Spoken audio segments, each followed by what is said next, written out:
জানুয়ারিতে সারা দেশে হত্যাকাণ্ডের শিকার হন 294 জন।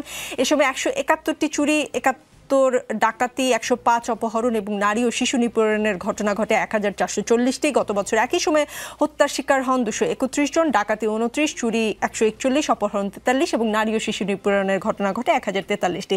গত বছরের জানুয়ারির তুলনায় এবার চুরি, ডাকাতি, খুনাখুনি, অপহরণ ও নারী নিপীড়নের ঘটনা বেড়েছে। বাড়াটা অস্বাভাবিক কিনা নাকি এটাই স্বাভাবিক?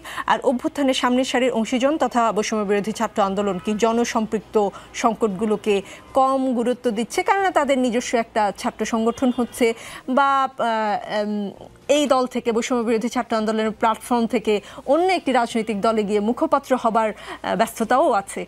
আপনারা কি নিয়ে এত ব্যস্ত?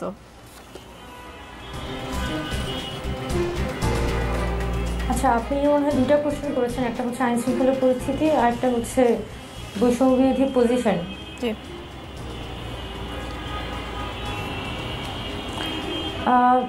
প্রথমেই ধন্যবাদ জানাতে চাই, আমার খুবই দেরি হয়ে গেছে এই প্রোগ্রামটিতে যুক্ত হতে, কারণ রাস্তায় প্রচুর জ্যাম ছিল।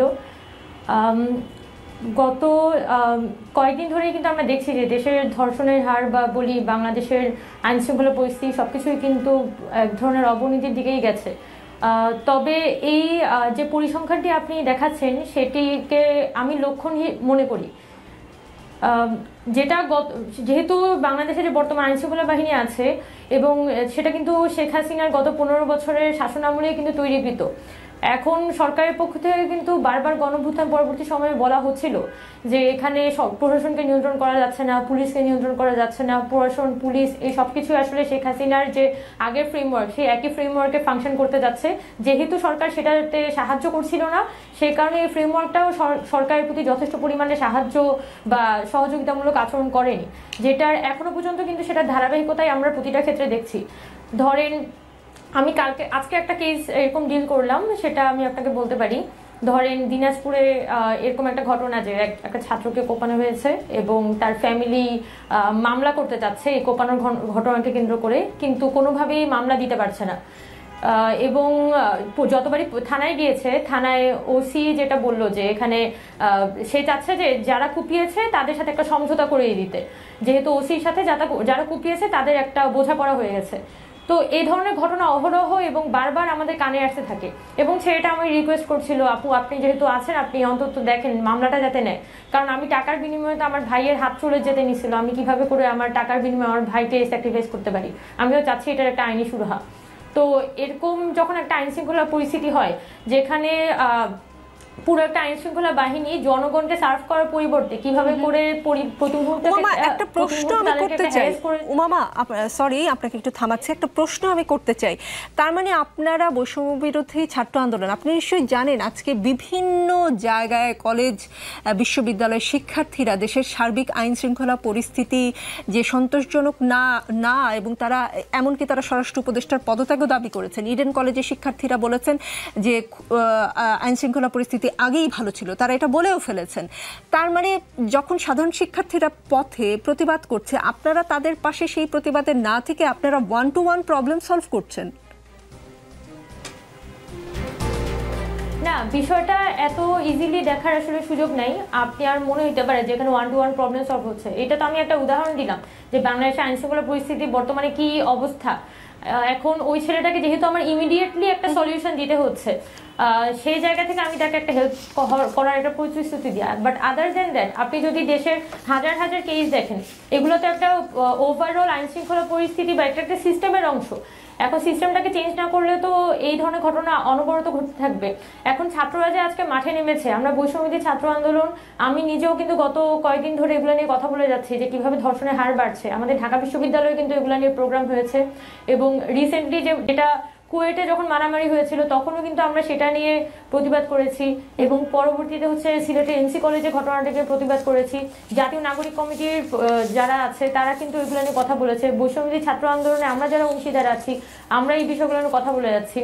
এখন আপনি যেটা বলছেন যে এখানে রাজনৈতিক দল গঠন প্রক্রিয়া কি এই প্রতিবাদ বা এটাকে ব্যাহত করছে কিনা, আমার যেটা এখানে অভিমত সেটা হচ্ছে যেহেতু এখানে বাংলাদেশের ছাত্রদের একটা বিশাল ক্লাস্টার অংশ এখানে অভ্যুত্থানে অংশ নিয়েছিল, সেই অংশটাকে নিয়ে যেহেতু রাজনৈতিক দল গঠনের একটা সিদ্ধান্ত হয়েছে, সেটাকে কেন্দ্র করে হয়তো গুছিয়ে আনার একটা চেষ্টা চলছে।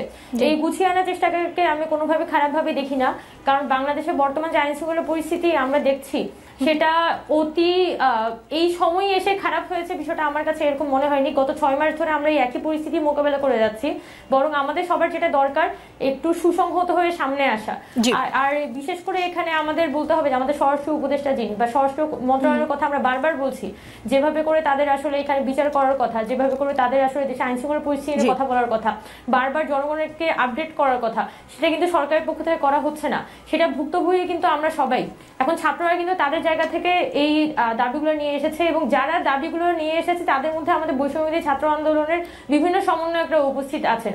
আজকে প্রাইভেট ইউনিভার্সিটি স্টুডেন্টরা যখন মানববন্ধন করেছেন সেখানে আমাদের সমন্বয়করা উপস্থিত ছিলেন, এবং তারাই অনেক ক্ষেত্রে এগুলো অর্গানাইজ করেছে।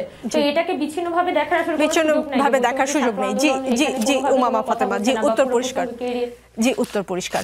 আনিস আলমগীর, নাগরিক কমিটি জাতীয় নির্বাচনের আগে স্থানীয় নির্বাচন চায়, অন্যদিকে জীবন থাকতে কোনো স্থানীয় সরকার নির্বাচন হবে না বলে মন্তব্য করেছেন বিএনপির আন্তর্জাতিক বিষয়ক কমিটির সদস্য ইঞ্জিনিয়ার ইশাক হোসেন। তিনি বলেছেন, অন্তত ঢাকার প্রাণকেন্দ্র দক্ষিণ ঢাকায় আমার সঙ্গে যুদ্ধ করে আমাকে কবরে পাঠিয়ে তারপর করতে পারলে করবেন। তিনি লিখেছেন তার সামাজিক যোগাযোগ মাধ্যমে ফেসবুকে তিনি লিখেছেন যে স্থানীয় নির্বাচন নিয়ে অন্তর্বর্তীকালীন সরকারের নিজস্ব পরিকল্পনা থাকতে পারে, হতে পারে এর মাধ্যমে ছোট দল নতুন দল তাদের পাল্লা ভারী করার একটা সুপ্ত প্রয়াস চালাবে, অন্য কোনো পক্ষেরও এজেন্ডা থাকতে পারে।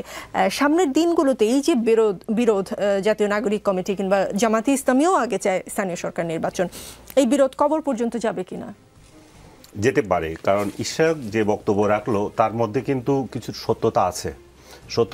আজকের পত্রিকায় দেখেন, আজকে প্রথম আলোতে রিপোর্ট হয়েছে, আরও কয়েকটা পত্রিকাতে আছে স্থানীয় সরকার সংস্কার কমিশনের যে রিপোর্ট, সেটা যদি দেখেন তাহলে দেখবেন যে এটা তো উলট পালট করে দেওয়ার একটা প্রচেষ্টা।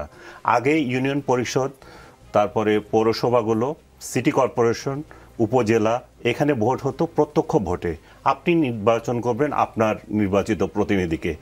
এখন সেখানে বলা হচ্ছে, এরা প্রস্তাব দিচ্ছে এই ভোটগুলো হবে মেম্বার এবং কাউন্সিলরদের দ্বারা। মনে করেন একটা ইউনিয়নে 12টা কি 13টা যে আছে তাদেরকে আপনি ভোট দেবেন, তারা তাদের মধ্য থেকে একজনকে নির্বাচন করবেন। আমি তো চেয়ারম্যানের জন্য যদুয়ার মধুকে ভোট দেবো না, আমি দিই নাই তো। আপনি যদুয়ার মধুকে আমি মেম্বার হিসেবে ভোট দিয়েছি, আপনি তাকে চেয়ারম্যান বানাবেন কি করে? আর আমার মৌলিক অধিকার কোথায় এখানে? আমি তো সরাসরি ভোট, আমেরিকার মতো দেশেও যেখানে সরাসরি ভোট দেওয়া হয়, স্থানীয় বা চেয়ারম্যানরা একসঙ্গে ভোট দিয়ে বানায় জেলা পরিষদের চেয়ারম্যান, সেটাকে বলতেছে সরাসরি ভোট দেওয়ার জন্য। ও জেলা পরিষদের চেয়ারম্যান কে, তার তো আমি চিনিই না, সে আমার কি কাজে আসে? সে আমার সাথে তার কোনো সংযোগই নেই। আমার সাথে সংযোগ আমার চেয়ারম্যানের, আমার সাথে সংযোগ আমার মেয়রের, কাউন্সিলরের। আমি কেন সেগুলো এই জায়গায় কেন আমি যাই উল্টো করে ভোট দেব?